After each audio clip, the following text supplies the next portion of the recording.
తెలంగాణలో టూరిజం అభివృద్ధి చేస్తే ప్రపంచ పర్యాటకులను ఆకర్షించేందుకు అవకాశం ఉందన్నారు డిప్యూటీ సీఎం భట్టి విక్రమార్క. టూరిజంతో ఆదాయం, ఉపాధి అవకాశాలు పెరుగుతాయన్నారు.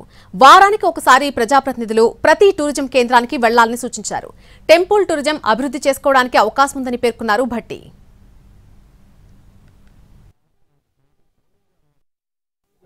ప్రాపగండా చేయటం కోసం తద్వారా దేశంలో ఉన్నటువంటి పర్యాటకులనే కాకుండా ప్రపంచవ్యాప్తంగా ఉన్నటువంటి పర్యాటకులను కూడా, ఉదాహరణకి నేలకొండపల్లిలో ఉన్నటువంటి బుద్ధిస్టు సంబంధించినటువంటి స్తూపాలు కానీ ఇతరత్ర స్తూపాలు కానీ వాటన్నిటిని దృష్టిలో పెట్టుకుంటే ఇతర దేశాల నుంచి కూడా పెద్ద ఎత్తున రావడానికి అవకాశం, జపాన్ లాంటి దేశం పెద్ద ఎత్తున బుద్ధిస్ట్ స్తూపాలు సందర్శనకు రావడానికి అవకాశం.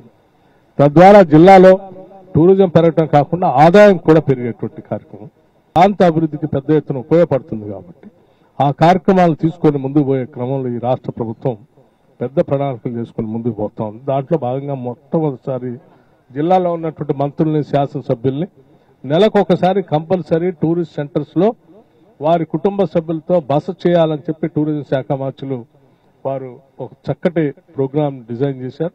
తప్పనిసరిగా మేమంతా దాన్ని పాటిస్తామని కూడా మంత్రి గారికి పాటిస్తా ఉన్నాం.